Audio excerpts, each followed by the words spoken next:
Vamos dar uma olhadinha agora como que a gente poderia analisar graficamente, né, esse flip-flop. Então a gente vai analisar aqui.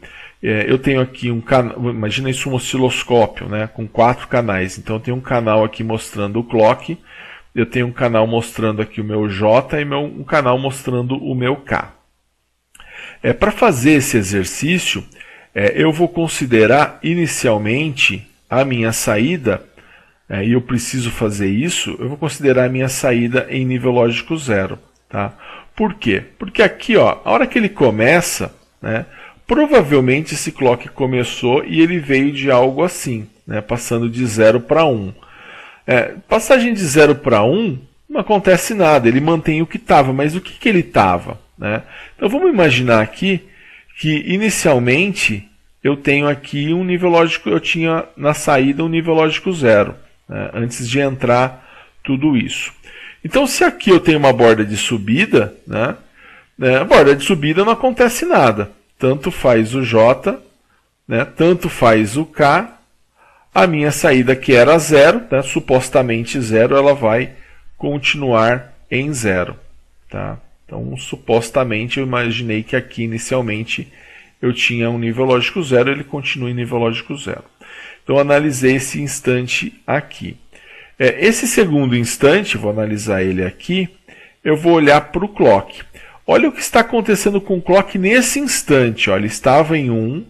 Nesse instante, lembra que o compromisso com o JK é no instante da borda de descida. No instante em que ele passa de nível lógico 1 para nível lógico 0. Isso é uma borda de descida. E o que acontece no instante da borda de descida? No instante da borda de descida, ele olha para o JK. Quanto que vale o J? 1. Quanto que vale o K? O K vale 0.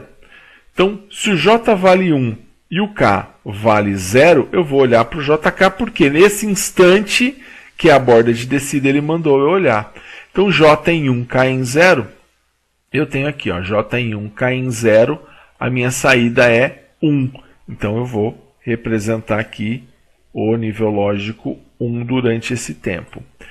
Tá? Vou analisar esse terceiro espaço de tempo. Nesse terceiro espaço de tempo, eu tenho o quê? Olha só, aqui é justamente onde aconteceu a transição do nível lógico 0 para o nível lógico 1. Ó, exatamente nesse instante eu tive a transição do nível lógico 0 para o nível lógico 1. O que é a transição do nível lógico 0 para o nível lógico 1? É a borda de subida. E o que acontece quando eu tenho uma borda de subida? Nada. Só vai acontecer alguma coisa quando eu tiver borda de descida. Então a borda de subida não serve para nada. Deixa o JK desativado. Então olha, tanto faz o J, tanto faz o K, a minha saída vai ser Q anterior. Né? E o que é um Q anterior? Se eu tinha 1, continua em 1. Tá? Então aqui eu continuo tendo nível lógico 1. Tá? Vou olhar aqui para esse quarto espaço de tempo. Nesse quarto espaço de tempo, o clock está fazendo o quê? Ó, justamente a hora que ele começa, né, eu sempre olho para a esquerda, a hora que ele começa, ele está passando de nível lógico 1 para nível lógico 0. É justamente uma transição de 1 para 0. Né? Essa transição de 1 para 0 é borda de descida. E o que acontece na borda de descida? Eu olho para o JK. Então, nesse instante, o J vale quanto? O J vale 1. E o K? O K vale 1 também. E o que acontece quando o J vale 1 e o K vale 1? É essa possibilidade de combinação aqui, né? 1 e 1 é Q anterior barrado. Então, o que é o Q anterior barrado? Se eu tinha nível lógico 1, eu vou ter o inverso. É o anterior barrado, é o anterior passando por uma porta NOT. Então, ele vai para nível lógico 0. Vou analisar o meu quinto tempo. Né? Nesse quinto tempo, acontece o quê? Uma transição de 0 para 1. E o que é transição de 0 para 1? É borda de subida. E o que acontece na borda de subida? Na borda de subida não acontece nada, é Q anterior. Então, independente do valor do J, independente do valor do K, eu vou pegar o que eu tinha antes e vou mantê-lo. Né? Vou manter o que eu tinha antes. Tá? Se eu tinha 0, eu continuo tendo 0. Tá? E aqui, né, no nosso primeiro, segundo, terceiro, quarto, quinto, no nosso sexto espaço de tempo, eu tinha nível lógico 1 e passei para nível lógico 0. Opa, passar de 1 para 0 é borda de descida.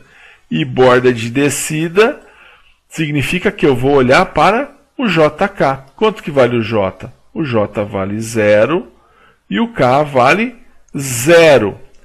0 e 0, vou olhar aqui na minha tabela, 0 e 0 é Q anterior. Tá? Então eu vou ter um Q anterior também, posso ter o Q anterior, né, mesmo quando eu olho para o JK, que é o caso do J valer 0 e o K valer 0. Então aqui, se ele valia 0, ele continua valendo 0.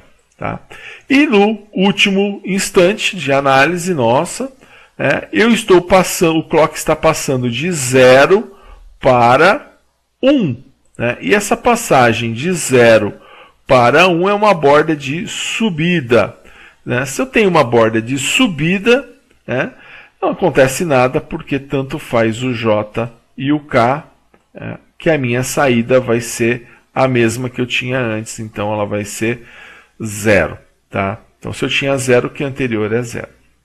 Bom, é legal a gente olhar para o JK em termos gráficos, né, porque a gente acaba acompanhando toda a sequência. Então ela mostra bem para nós, né, voltando aqui, ela mostra bem como que as coisas funcionam, né, quando eu tenho a borda de descida, né, eu vou observar o JK.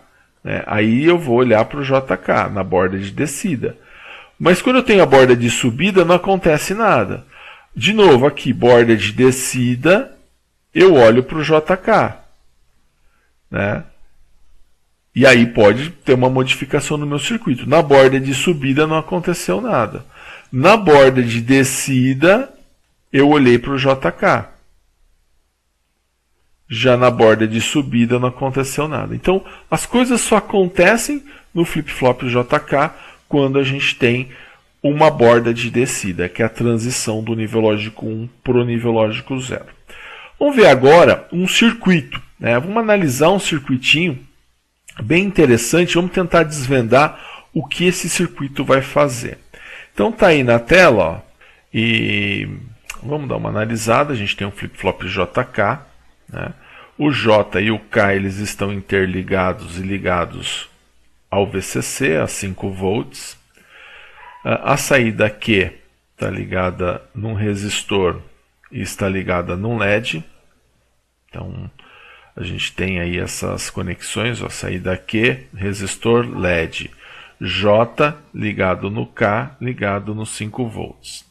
E o clock, eu tenho aqui saindo do clock um resistor de pull-up, conectando ele aos 5 volts, e uma chave, se acionada, vai mandar ele para 0 volts. Então a situação inicial que nós temos vai ser a seguinte. Então eu tenho aqui, vamos imaginar uma situação inicial onde o meu LED ele está apagado. Minha saída aqui é igual a 0. Aqui eu tenho uma situação fixa. Se o meu J e o meu K eles estão ligados nos 5 volts, o J vale 1 e o K vale 1, e isso não vai mudar. Durante todo esse tempo o J vai ser 1 e o K vai ser 1. Então o clock, sem fazer nada, sem acionar essa chave, a chave S1, sem que ela seja acionada, a parte do negativo está desconectado. Então ele está ligado aonde? Em 5 volts. Ele está ligado aos 5 volts. Então se a gente for analisar aqui um gráfico do clock, né, nós teríamos o seguinte. Inicialmente, né, que seria o nosso clock, o nosso CLK, vamos imaginar que eu não apertei ainda a chave S1. E se eu não apertar a chave S1, o que nós vamos ter? Nós vamos ter ele em nível lógico 1. Então, durante um bom tempo, fiquei sem apertar e eu fiquei em nível lógico 1. Aí eu resolvi apertar a chave S1. Quando eu apertar a chave S1, esse contato vai fechar. E aí a minha entrada clock, que recebia nível lógico 1 aqui, vai passar a receber nível lógico 0. Então, justamente no instante que eu apertar a chave, ele vai passar de 1 para nível lógico 0.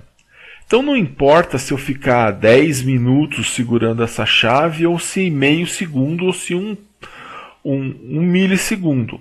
No instante em que eu apertei essa chave, o que eu provoquei para o clock? Exatamente, eu provoquei uma borda de descida. É essa transição de nível lógico 1 para nível lógico 0. Isso aqui é uma borda de descida. Isso aconteceu quando? Quando eu apertei a chave S1. Então, quando eu apertei a chave S1, ele caiu de 1 para 0. Né? Porque aí eu passei a conectar o clock direto no GND, que tem uma resistência igual a 0, enquanto para o VCC eu tenho 1K. Então vale o nível lógico 0 no K, vale nível lógico 0 no clock quando eu aperto a chave S1. Então eu passo a ter o clock passa de 1 para 0 no instante que eu aperto a chave push bottom. E aí quando eu dou essa borda de descida, o que o flip-flop vai fazer? Ele vai olhar para o JK, porque lembra que a condição de se observar o JK é justamente a borda de descida. E toda vez que eu olhar para o JK, eu vou ter uma situação só. Que situação é essa? Q anterior barrado. Então, a hora que eu apertar essa chave, ele vai olhar para o JK, o J vale 1, o K vale 1, a saída vai para Q anterior barrado. Se eu tinha 0, ele vai para 1. Então, o LED acende. Então, eu apertei a chave, acionei o push button, o LED acendeu. Eu tirei o dedo do push button. Na hora que eu tiro o dedo do push button, enquanto eu fiquei com o dedo sobre ele, eu tive nível lógico 1. Eu tive nível lógico 0, enquanto eu fiquei com o dedo sobre o push button. A hora que eu soltar, ele volta para nível lógico 1. Então, a hora que eu soltei, eu gerei uma borda de subida. Acontece alguma coisa na borda de subida? Não acontece nada. Então, coloquei o dedo, deu a borda de descida, caiu para 0. Ele olhou para o JK. 1 e 1 é Q anterior barrado. A hora que eu tirei o dedo, ele voltou para nível lógico 1. Isso foi uma borda de subida. Essa borda de subida é Q anterior. Não acontece nada com a saída. Então, ela continua em 1. Mas se eu apertar novamente a chave S1, eu vou gerar uma nova borda de descida. Uma nova borda de descida. E aí ele vai cair de nível lógico 1 para nível lógico 0. Isso é uma nova borda de descida. Então ele vai olhar de novo para o JK, porque as oportunidades para eu olhar para o JK são somente nas bordas de descida. A hora que ele olha novamente para o JK, ele vai encontrar J em 1, K em 1. 1 e 1 é Q anterior barrado. Então o LED que estava aceso, ele vai se apagar. Então ele vai passar de nível lógico 1 para nível lógico 0. Então, a gente pode concluir o seguinte, que cada vez que eu apertar a chave S1, o meu clock vai receber uma borda de descida. E cada vez que ele receber uma borda de descida, ele vai olhar para o JK. E cada vez que ele olhar para o JK, ele vai encontrar 1 e 1, porque eles estão conectados fisicamente ao VCC. E toda vez que ele encontrar 1 e 1, ele vai mandar a saída inverter. Se ela estava apagada, se o LED estava apagado, ele acende. Se ele está aceso, ele vai ficar apagado. Ou seja, cada vez que eu apertar o S1, eu vou trocar de estado o meu LED. Então, se o LED está apagado, eu apertei, ele acende. Se ele está aceso, eu apertar, ele apaga. Né? Esse é o que nós conhecemos como interruptor eletrônico. Né? O celular funciona assim, você aperta, ele liga, você aperta o mesmo botão, ele desliga. Então, dessa forma, os equipamentos de maneira geral, o televisor é assim, o mesmo botão que você usa para ligar, você usa para desligar. Então você apertou ele ligou. Se apertou esse mesmo botão, se ele estava ligado, ele passa a ficar desligado. Se ele estava desligado, ele liga. Tá? Então esse circuito, ele é um típico circuito de uma chave eletrônica, né? Onde cada vez que eu apertar o S1, eu vou trocar o estado da minha saída, né? E se você observar, assim é com quase tudo que nós conhecemos em termos de eletrônica, né? Você tem lá um rádio no seu carro, você apertou o botão, ele ligou. Se você quer desligar ele, você aperta o mesmo botão. No caso aqui, esse botão de liga e desliga é justamente essa nossa chave S1. Então quem está fazendo isso é o flip-flop JK. Ele é um circuito que tem essa função, ele consegue fazer essa função, no caso, nesse circuito aqui. Então, apertei o S1, dei uma borda de descida. Olhou para o JK, 1 e 1, que é anterior, barrado. Trocou o estado, acendeu. Apertei de novo, dei outra borda de descida. Olhou para o JK, 1 e 1, que é anterior, estava aceso, apagou. Então, cada vez que eu apertar o S1, eu vou trocar o estado desse LED. Legal? Um grande abraço a todos e bons estudos!